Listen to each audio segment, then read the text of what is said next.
नमस्कार साथियों, आप सभी का स्वागत है प्रेरणा स्टडी पॉइंट पर। दोस्तों, लेकर आया हूँ आपके लिए एक और नई वीडियो। इस वीडियो में मैं आपके साथ डिस्कस करूँगा सीडीपी के 50 प्रश्न बाल विकास से संबंधित हैं, जो कि पहले भी सीटेट परीक्षाओं में पूछे गए हैं। तो बने रहें आप वीडियो में अंत तक। शुरू करते हैं आज का वीडियो। देखते हैं पहला प्रश्न। अभिकथन और कारण का प्रश्न है। बच्चों के शारीरिक विकास में देरी के लिए पूरी तरह से उनकी आनुवंशिक बनावट को जिम्मेदार ठहराया जा सकता है। इसका कारण है बच्चों के शारीरिक विकास के लिए वंशानुगत कारण ही उत्तरदायी होते हैं। ठीक है नहीं? तो 4 ऑप्शन है आपके सामने। ए और आर दोनों सही हैं। आर ए की सही व्याख्या नहीं करता है। ए और आर दोनों सही हैं। आर ए की सही व्याख्या करता है और ए सही है, आर गलत है, या ए और आर दोनों गलत है। ठीक है नहीं? तो आप अगर अभिकथन और कारण को पढ़ेंगे और अच्छे से समझेंगे, इसमें लिखा है बच्चों के शारीरिक विकास में देरी के लिए पूरी तरह से आनुवंशिक बनावट जिम्मेदार ठहराया जाता है। क्या ये राइट है? बिल्कुल गलत है। बच्चों के शारीरिक विकास के लिए आनुवंशिकता के साथ साथ पर्यावरण की भी महत्वपूर्ण भूमिका होती है। अर्थात आनुवंशिकता और पर्यावरण दोनों की अंतःक्रिया द्वारा बालक का शारीरिक विकास होता है। तो इसमें कारण भी दिया है, बच्चों के शारीरिक विकास में वंशानुगत कारक उत्तरदायी होता है। तो इसमें दोनों ही गलत हैं, अर्थात ए और आर दोनों गलत हैं। ऑप्शन डी इसका राइट होगा। अगला प्रश्न देखते हैं। इनमें से कौन सा बच्चा मध्य बाल्यावस्था में होगा? ऑप्शन ए है एक बच्चा जो सामाजिक भूमिकाओं की नकल करना शुरू कर रहा है काल्पनिक खेल के दौरान। एक बच्चा जिसमें नियमों के अर्थ को समझ विकसित जिसने नियमों के अर्थ की समझ विकसित कर ली है और तर्क कर सकता है। एक बच्चा जो संवाहित कारणों की परिकल्पना कर सकता है और तदनुसार जटिल प्रयोगों की योजना बना सकता है। और ऑप्शन डी है एक बच्चा जो अभी स्थूल कौशल दिखाना शुरू कर रहा है, जैसा कि एक पेंसिल और ऐसी एक अन्य वस्तु को पकड़ना। तो जब बच्चा मध्य बाल्यावस्था में होगा तो इसका राइट आंसर होगा ऑप्शन बी। बच्चा नियमों के अर्थ की समझ विकसित कर ली है बच्चे ने और तर्क करना शुरू करता है नहीं? तो राइट आंसर होगा इसका ऑप्शन बी। अगला प्रश्न देखते हैं। प्रश्न नंबर 3 है, अभिकथन और कारण का ही प्रश्न है। कथन है बच्चों व बचपन की संकल्पना सार्वभौमिक नहीं हो सकती है। इसका तर्क दिया है बच्चों व बचपन की समझ में उसके सामाजिक सांस्कृतिक परिवेश की कोई भूमिका नहीं होती है। तो वही 4 ऑप्शन में दिए हैं, ए और आर दोनों सही है, आर ए की सही व्याख्या नहीं है। इस प्रकार के 4 ऑप्शन आप देख सकते हैं। सीटेट परीक्षा 2022 में ये पूछा गया प्रश्न भी है। तो इसका राइट आंसर होगा, पहला तो कथन एकदम राइट है, बच्चों का बचपन जो है संकल्पना सार्वभौमिक नहीं होती है। एक बच्चा अच्छे माहौल में जन्म लेता है तो उसका बौद्धिक स्तर उच्च होगा, और एक बच्चा अगर मलिन बस्तियों में जन्म लेगा तो उसका बौद्धिक स्तर क्या होगा? निम्न होगा। तो बच्चों के बचपन की संकल्पना सार्वभौमिक तो नहीं हो सकती भैया, अलग अलग संकल्पना है दोनों बच्चों की। इसके अलावा तर्क कह रहा है कि बच्चों व बचपन की समझ में उसके सामाजिक सांस्कृतिक परिवेश की कोई भूमिका नहीं होती। भैया बिल्कुल भूमिका होती है। कैसी बात कर दी? सामाजिक सांस्कृतिक परिवेश की भूमिका अति आवश्यक है, अनिवार्य है। तो इसका राइट आंसर होगा आपका ऑप्शन सी। ए सही है लेकिन आर गलत है। ठीक है नहीं? इस प्रकार से आपको प्रश्नों को इनको समझना है। अगला प्रश्न है, बच्चों के विकास के संदर्भ में कौन सा कथन सही है? विकास पूर्ण रूप से आनुवंशिकता से निर्धारित होता है, पहला ऑप्शन है। ऑप्शन बी है इसका, विकास पूर्ण रूप से पर्यावरण द्वारा निर्धारित होता है। ऑप्शन सी है, विकास में दोनों आनुवंशिक एवं पर्यावरण की अन्योन्य क्रियात्मक भूमिका होती है। और ऑप्शन डी है, 3/4 लक्षण जन्मजात होते हैं तथा बाकी पर्यावरण द्वारा निर्धारित होते हैं। तो इसका राइट आंसर होगा ऑप्शन सी, विकास में दोनों आनुवंशिकता और पर्यावरण की अन्योन्य क्रियात्मक भूमिका होती है। मैंने इससे पहले प्रश्न में भी आपको बताया था कि विकास में आनुवंशिकता के साथ साथ पर्यावरण की महत्वपूर्ण भूमिका होती है। अगला प्रश्न देखते हैं। बाल्यावस्था से अभिप्राय है। बाल्यावस्था एक सामाजिक प्रक्रिया है। बाल्यावस्था एक शारीरिक संरचना है। ऑप्शन सी है, यह बच्चे के जन्म से लेकर उसके विद्यालय जाना शुरू करने तक की अवधि को अभिलक्षित करने वाला चरण होता है। यह विकास की वह अवधि है जिसमें सिर्फ मात्रात्मक परिवर्तन होते हैं। तो इसका राइट आंसर जो होगा वो होगा ऑप्शन ए, विकास एक सामाजिक प्रक्रिया है नहीं? बहुत सारे मनोवैज्ञानिकों ने बाल्यावस्था को एक सामाजिक संरचना बताया है। अगला प्रश्न देखते हैं। प्रश्न संख्या 6, बाल विकास के समकालीन परिप्रेक्ष्य। ऑप्शन ए दिया है, बच्चों को एक जैविक प्रवर्ग के रूप में देखते हैं, बच्चों को एक दैहिक सत्व के रूप में देखते हैं, बाल्यावस्था को विशिष्ट चरणों में विभाजित मानते हैं। और ऑप्शन इसका डी है, बाल्यावस्था को एक विशिष्ट सांस्कृतिक और सामाजिक संरचना मानते हैं, है नहीं? तो बिल्कुल 100% है। देखो, जो बाल्यावस्था होती है उसमें बालक जो है सामाजिक और सांस्कृतिक क्रियाकलापों में भाग लेना आरंभ कर देता है नहीं? तो इसका ऑप्शन राइट आंसर होगा ऑप्शन डी, इसका राइट आंसर होगा। सारे देखो आप क्वेश्चन देख सकते हैं, नीचे इसमें लिखा भी है सीटेट 6 to 8 6/1/2022 को पूछा गया। इससे पहले इन सारे पेपरों के नीचे से आप देख सकते हैं ये लगे हुए हैं जो जब ये पूछे गए हैं। अगला प्रश्न है प्रश्न नंबर 7, निम्नलिखित वाक्यों में कौन सा विकास के विषय में सही नहीं है? विकास बहुआयामी व बहुमुखी होता है। अगला है बी, सांस्कृतिक परिवर्तन से प्रभावित विकास प्रभावित नहीं होता है। विकास जीवन प्रयत्न परिवर्तन की प्रक्रिया है। विकास सुनिश्चित पूर्व निर्धारित रीति से होता है। तो इसका राइट आंसर होगा ऑप्शन 7 का बी, सांस्कृतिक परिवर्तन से विकास प्रभावित नहीं होता है। देखो इसमें नेगेटिव दिखा है, सही नहीं है कह रहा है नहीं। निम्नलिखित वाक्यों में से कौन सा विकास में सही नहीं है कह रहा है, तो इसका राइट आंसर होगा ऑप्शन बी, सांस्कृतिक परिवर्तन से विकास प्रभावित नहीं होता है। भाई कैसे प्रभावित नहीं होता है? सामाजिक और सांस्कृतिक परिवर्तन जो है ये विकास का सिद्धांत भी है नहीं। सामाजिक सांस्कृतिक विकास, सांस्कृतिक परिवर्तन जो है एक विकास का जो सिद्धांत भी है, और ये जो है एक महत्वपूर्ण पहलू होता है विकास को परिवर्तित करने में, विकास को प्रभावित करने में। अगला प्रश्न देखते हैं, प्रश्न संख्या 8, अधिगम के संदर्भ में निम्नलिखित में से कौन सा कथन सही है? तो 4 आपके सामने ऑप्शन है। छात्र सबसे अच्छा तब सीखते हैं जब वे सांस्कृतिक रूप से अप्रासंगिक गतिविधियों में भाग लेते हैं। ऑप्शन बी है, सार्थक गतिविधियों में भाग लेने पर छात्र सबसे अच्छा सीखता है। ऑप्शन सी है, छात्र सबसे कम तब सीखते हैं जब वे सांस्कृतिक रूप से प्रासंगिक गतिविधियों में भाग लेते हैं। विद्यार्थी सबसे कम तब सीखते हैं जब वे सार्थक गतिविधियों में भाग लेते हैं। ठीक है नहीं, तो इसका राइट आंसर होगा, बेस्ट आंसर ऑप्शन बी, विद्यार्थी सार्थक गतिविधियों में भाग लेने पर छात्र सबसे अच्छा सीखता है। ठीक है, सार्थक गतिविधियाँ क्या होती हैं? जैसे पाठ्येतर जो पाठ्य सहगामी क्रियाएं होती है, जो पाठ्य सह पाठचर्या जो विषय होते हैं वो आपके सार्थक गतिविधियाँ होती हैं, उनमें भाग अगर जो छात्र लेता है तो ऐसे छात्र बहुत अच्छा सीखते हैं। प्रश्न नंबर 9 है, थोड़ा लेंथी प्रश्न जरूर है। निम्नलिखित में से कौन सा कथन सही नहीं है? ठीक है नहीं, आपको कथन सच, आपको रॉन्ग क्वेश्चन को ऑप्शन को आपको उसमें ढूंढना है।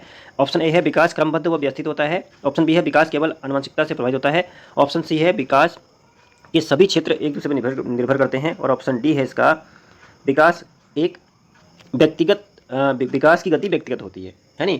तो देखो ये 100% इसका आंसर हमें पहले ही मिल गया है, विकास केवल आनुवंशिकता से प्रभावित होता है। बिल्कुल, मैंने बार बार ये बात, हर क्वेश्चन में बार बार बात आ रही है कि विकास केवल आनुवंशिकता से ही प्रभावित नहीं होता है, इसमें पर्यावरणीय कारक भी बहुत इंपॉर्टेंट होता है नहीं। तो विकास के बहुत सारे सिद्धांत हैं। अगला प्रश्न देखते हैं, प्रश्न संख्या 10, भाषा अर्जन के संदर्भ में निम्नलिखित में से कौन सा चरण सबसे संवेदनशील होता है? जन्मपूर्वावस्था, प्रारंभिक बाल्यावस्था, किशोरावस्था या वयस्क अवस्था? तो इसका राइट आंसर होगा प्रारंभिक बाल्यावस्था। ऑप्शन बी जो है, प्रारंभिक बाल्यावस्था 6 से 9 वर्ष तक की अवस्था होती है, और इसमें बालक जो है ज़्यादातर समय जो है परिवार के लोगों के साथ या विद्यालय के सहपाठियों के साथ, शिक्षकों के साथ व्यतीत करता है, और इससे क्या होता है कि भाषा अर्जन की जो है मुख्य ये अवस्था होती है नहीं। तो इसे जो है भाषा अर्जन की सबसे संवेदनशील अवस्था माना जाता है। कौन सी? प्रारंभिक बाल्यावस्था, 6 से 9 वर्ष तक की अवस्था। अगला प्रश्न है 11वां, निम्नलिखित में से कौन सी बच्ची मध्य बाल्यावस्था में होगी? है नहीं। तो इसका राइट आंसर होगा ऑप्शन डी, एक बच्ची जो तार्किक रूप से तर्क कर सकती है, वो संरक्षण कर पाती है नहीं, वही जो है मध्य बाल्यावस्था की अवस्था में होगी। अगला प्रश्न देखते हैं, निम्नलिखित में से कौन सा युग्म सही मिलान है? ठीक है नहीं। तो 12वें का जो राइट आंसर होगा वो होगा ऑप्शन सी। इसमें एक ऑप्शन मैं आपको और दिखा देता हूँ अभी। ऑप्शन, मूर्त संज्ञानात्मक अवस्था में बच्चा वर्गीकरण व संरक्षण करना शुरू कर देता है। ऑप्शन जो ए है, शैशवावस्था में बच्चा तर्क को लागू करता है, बिल्कुल नहीं, तर्क तो कर नहीं सकता शैशवावस्था वाला। पूर्व संज्ञानात्मक अवस्था में बच्चा निगमनात्मक व तार्किक सोच प्रारंभ करता है, बिल्कुल ये भी गलत है इसका आंसर। और मूर्त संज्ञानात्मक अवस्था जो है वर्गीकरण व संरक्षण कर पाता है। इसके अलावा जो है ऑप्शन लास्ट है, अमूर्त संज्ञानात्मक अवस्था में बच्चा अनुकरण की शुरुआत कर लेता है नहीं, कल्पना खेल करना शुरू कर देता है। देखो, जब जिम पियाजे ने हमारे बाल विकास की अवस्थाएं बताई हैं, उसमें जो पहला बताया है वो संवेदी गामक अवस्था है, संवेदी गामक अवस्था। इसमें बच्चा जो है, इसकी एज होती है 0 to 2 वर्ष। इसमें इंद्रियों द्वारा बच्चा सीखता है। इसके अलावा पूर्व संज्ञानात्मक अवस्था जो होती है, इसमें ये उम्र होती है आपकी 2 से 7 वर्ष, और इसमें बच्चा जो है वो, इसको जो है खिलौनों की आयु कहा जाता है यानी। इसके अलावा मूर्त संज्ञानात्मक, इस अवस्था में बच्चा जो है वो तर्क करना शुरू करता है और वर्गीकरण का संरक्षण करना शुरू करता है। तो ऑप्शन सी इसका राइट होगा। अगला प्रश्न देखते हैं, बच्चों के विकास का क्रम है अमूर्त से मूर्ति की तरफ, सामान्य से विशिष्टि की तरफ, पैरों से सिर की ओर और हाथ से केंद्र की ओर। तो इसका राइट आंसर होगा ऑप्शन बी, सामान्य से विशिष्टि की ओर बच्चा जो है उसका विकास क्रम होता है। अगला प्रश्न है, 2 वर्ष से 6 वर्ष तक की अवधि को क्या कहा जाता है? 2 वर्ष तक से लेकर के 6 वर्ष तक की अवस्था को जो है कहा जाता है प्रारंभिक बाल्यावस्था।